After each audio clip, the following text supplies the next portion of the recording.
Hello student, हम लोग करने वाले हैं 10th क्लास का ऑब्जेक्टिव एमसीक्यू। आज इस चैप्टर पर हम चर्चा करने वाले हैं कि हिस्ट्री का पहला चैप्टर है यूरोप में राष्ट्रवाद। और इसके ऊपर जितने प्रश्न बनेंगे हम सबको एक एक करने का प्रयास करेंगे। तो आइए शुरू करते हैं आज का ये एमसीक्यू। पहला प्रश्न क्या कहता है कि इटली तथा जर्मनी वर्तमान में किस महादेश के अंतर्गत आते हैं। इटली और जर्मनी वर्तमान में किस महादेश के अंतर्गत आते हैं। पहला ऑप्शन है एशिया, बी अफ्रीका, सी यूरोप, डी ऑस्ट्रेलिया। तो सही आंसर क्या होगा इसका? तो यूरोप। इटली और जो आपका जर्मनी है, ये दोनों को दोनों वर्तमान समय में यूरोप महादेश के अंतर्गत आते हैं। ऑप्शन नंबर सी हो जाएगा। ठीक है, अगर आप लोग को आंसर है पता है तो कमेंट भी करते चलिएगा। ठीक है ना, कमेंट कर दीजिएगा। आइए दूसरे प्रश्न पर चलते हैं। दूसरा प्रश्न क्या कहता है कि फ्रांस में किस शासन वंश की पुनर्स्थापना वियना कांग्रेस के द्वारा किया गया था।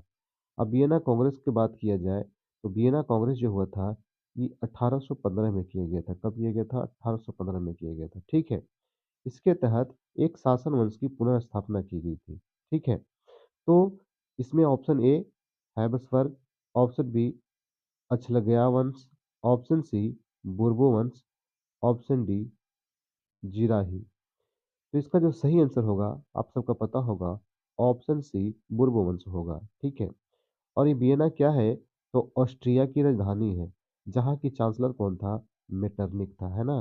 कौन था? मेटरनिक था। मेटरनिक था। ठीक है, यहाँ का चांसलर मेटरनिक था, है ना। आइए चलते हैं अगले प्रश्न के ऊपर। अगला प्रश्न क्या कहता है कि मैजनी का संबंध किस संगठन से है। लाल सेना, कार्बोनरी, फिलिप हेतेरिया, डायट। तो इसका सही आंसर क्या होगा? इसका सही आंसर होगा कार्बोनरी। मेजनी का संबंध किससे है? कार्बोनरी संगठन से था। ठीक है, चलते हैं अगले प्रश्न के ऊपर। अगला प्रश्न क्या कहता है, ध्यान दीजिएगा। अगला प्रश्न है चौथा कि इटली एवं जर्मनी के एकीकरण के विरुद्ध, जब इन दोनों का एकीकरण हो रहा था, मिलाया जा रहा था, तो इसके विरोध में कौन सा देश था? इंग्लैंड, रूस, ऑस्ट्रिया या प्रसा। तो इसका सही जवाब होगा आपका ऑप्शन सी ऑस्ट्रिया। इन सब का क्या में था? वो विरुद्ध में था। ये चाहता था कि ये देश एक हो नहीं पाए। ठीक है, चलिए अगले प्रश्न पर चलते हैं। अगला प्रश्न क्या कहता है कि काउंट कावूर को विक्टर इमैनुअल ने किस पद पर नियुक्त किया था, है ना। सेनापति, फ्रांस के राजदूत, ऑप्शन सी प्रधानमंत्री, ऑप्शन डी गृह मंत्री। तो इसका सही आंसर क्या होगा? इसका सही आंसर होगा ऑप्शन सी प्रधानमंत्री। ठीक है, चलिए अगले प्रश्न पर चलते हैं।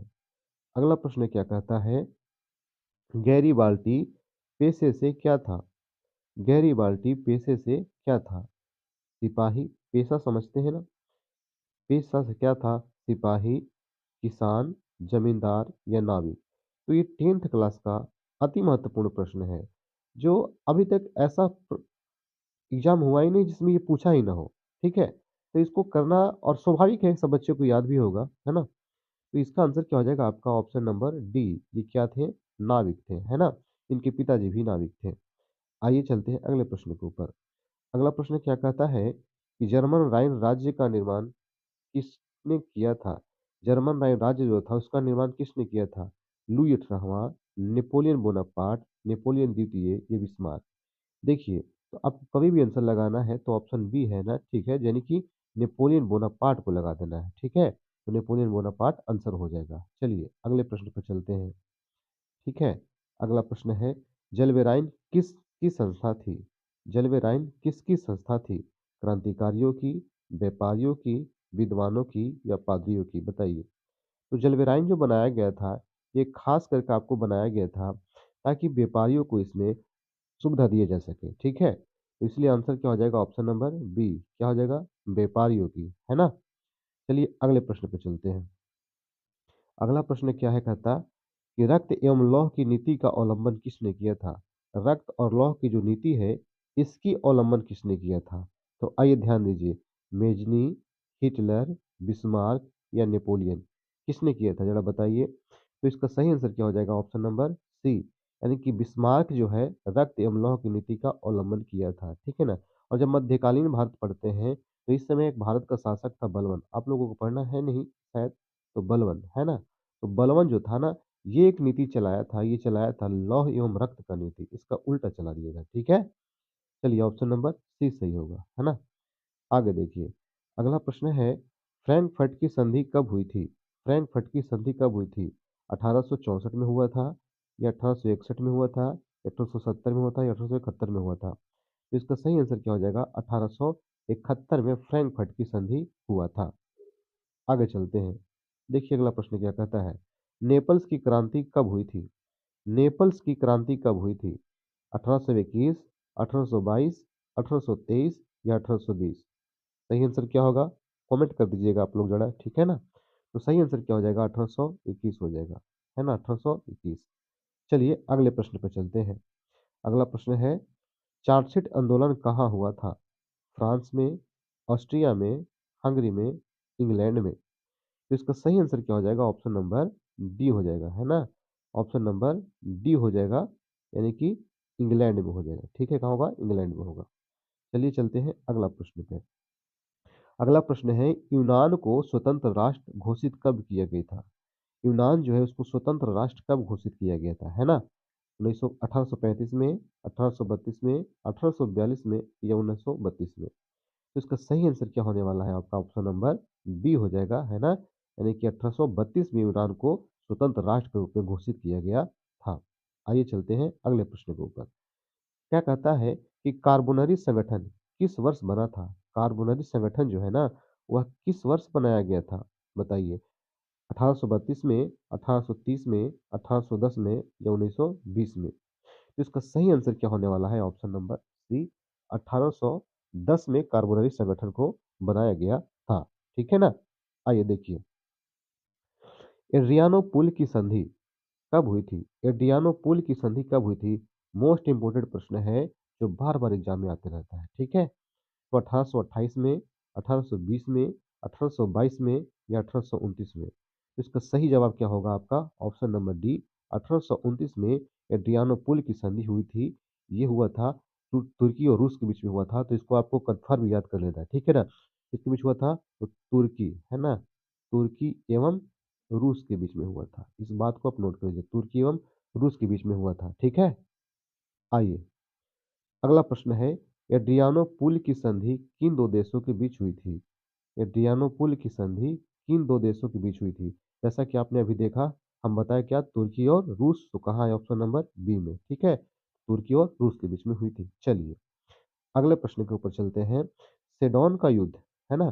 सेडोन का युद्ध किन 2 देशों के बीच हुई? सेडोन का युद्ध किन 2 देशों के बीच हुई थी? बताना है। प्रसा ब्रिटेन, ब्रिटेन फ्रांस, फ्रांस प्रसा, तुर्की जापान। ठीक है? तो ये जो युद्ध हुआ था ना, ये हुआ था आपको फ्रांस और प्रसा के बीच में हुआ था। ठीक है? किसके बीच में हुआ था? फ्रांस और प्रसा के बीच में हुआ था। चलिए, अगला प्रश्न है 18 नंबर। क्या कहता है कि पोलैंड के विद्रोह को किसने कुचल दिया? जो पोलैंड का विद्रोह था, उसको किसने कुचल दिया था? यानी दबाने का प्रयास किया था, बताइए। प्रसा, ब्रिटेन, फ्रांस या रूस? क्या होगा आंसर? तो इसका सही आंसर हो जाएगा ऑप्शन नंबर डी। रूस ने क्या किया था कि पोलैंड के विद्रोह को दबाने का प्रयास किया था, है ना? चलिए, अगला प्रश्न क्या है? ये देख लेते हैं। अगला प्रश्न है, 1870 में फ्रांस और प्रसा के बीच का युद्ध कहाँ हुआ था? 1870 में फ्रांस और प्रसा के बीच का युद्ध कहाँ हुआ था? ऑप्शन ए सेडोन में, ऑप्शन बी सेडोवा में, ऑप्शन सी साइडर में, ऑप्शन डी फ्रैंकफर्ट में? बताइए इसका सही जवाब क्या होगा? तो सही आंसर क्या होगा इसका? कि हुआ था सेडोन में हुआ था। कहाँ हुआ था? सेडोन में हुआ था। ऑप्शन ए में हुआ था। ठीक है ना? आगे देखिए, ध्यान दीजिएगा। अगला प्रश्न है 20 नंबर। अगर चैनल पे नए होंगे ना, तो सब्सक्राइब भी कर लीजिएगा बच्चों, ठीक है ना? और बेल आइकन को प्रेस कर लीजिएगा, ताकि जब भी हम फिर से वीडियो लेकर आएंगे, तो आपके पास नोटिफिकेशन चला जाएगा और आप देख लेंगे, है ना? तो चलिए, ध्यान दीजिए अगला प्रश्न के ऊपर। कहता है कि यूरोप वासियों के लिए किस देश का साहित्य ज्ञान विज्ञान के लिए प्रेरणा स्रोत था, है ना? ज्ञान विज्ञान के लिए प्रेरणा स्रोत था।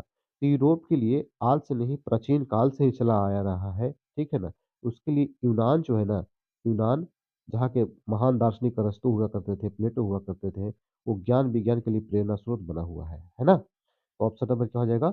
सी हो जाएगा इसका सही आंसर। आइए ध्यान दीजिए। अगला प्रश्न क्या कहता है? अगला प्रश्न है कि युवा इटली संस्था का विकास किसने किया था? युवा इटली यानी कि यंग इटली जिसको कहा जाता है ना, संस्था का विकास किसने किया था?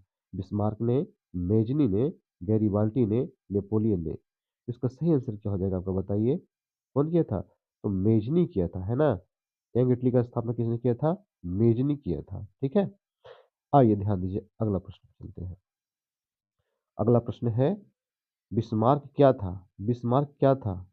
बताना है आपको। राजनीतिज्ञ, चांसलर, कूटनीतिज्ञ या संगीतज्ञ? तो इसका सही आंसर क्या होगा? बिस्मार्क था एक कूटनीतिज्ञ था, महान कूटनीतिज्ञ था, है ना? कौन? बिस्मार्क था। चलिए, आइए देखिए, ध्यान दीजिए अगला 23 नंबर प्रश्न क्या कहता है, ठीक है? कहता है सार्डिनिया पीडामाउंट का शासक कौन था? सार्डिनिया पीडामाउंट का शासक कौन था? है ना? नेपोलियन तृतीय, count Cavour, Victor Emmanuel, William प्रथम। तो इसका सही आंसर क्या होने वाला है? जरा बताइएगा आप लोग। तो होगा आंसर क्या? विक्टर इमैनुअल जो था, ये कहाँ का शासक था? सार्डिनिया पीडामाउंट का शासक था, ठीक है? अगला प्रश्न है, मोस्ट इंपोर्टेंट प्रश्न है ये, ध्यान दीजिएगा कि यूनानी स्वतंत्रता आंदोलन के समय कौन ब्रिटिश कवि शहीद हो गए थे, है ना? आंदोलन में क्या हो गए थे? शहीद हो गए थे। लॉर्ड वायरन, कोसुद, फ्रांसीसी डिक या विलियम प्रथम? तो सही आंसर क्या होगा? Lord Byron. ये क्या हो गए थे? यूनानी स्वतंत्रता के समय में क्या हो गए थे? ये शहीद होने वाले कवि थे, ठीक है? आज का आखिरी प्रश्न है, क्या कहता है? हंगरी की भाषा क्या थी? तो हंगरी की भाषा क्या थी? तो हंगरी की भाषा थी क्या? फ्रेंच, मंदारिन, मैग्यार या इतावली? क्या थी जरा बताइए आप लोग। कमेंट करके बताइएगा क्या है इसका आंसर, ठीक है ना? तो चलिए हम बता ही देते हैं, इसकी भाषा क्या थी बताइए जरा। मैग्यार थी, है ना? क्या थी? मैग्यार। हंगरी की भाषा क्या थी? मैग्यार थी, ठीक है? यही भाषा थी ना? जरा आप लोग कमेंट करके बताइए क्या था, है ना? आप लोग कमेंट बताइए कि क्या है। हम तो मैं ज्ञात लिख दिया, आप लोग बताइए कि क्या है इसकी भाषा, ठीक है? अब अगर नए हो गए तो सब्सक्राइब कर दीजिएगा, ठीक है ना? और जो बेल आइकन है घंटी उसको प्रेस कर लीजिएगा और लाइक वाला बटन को भी कर दीजिएगा, ठीक है? ताकि हम इंस्पायर होते रहें आप लोगों से और इस प्रकार की वीडियो को लाते रहें। फिर मिलते हैं इस प्रकार की वीडियो के साथ, ठीक है?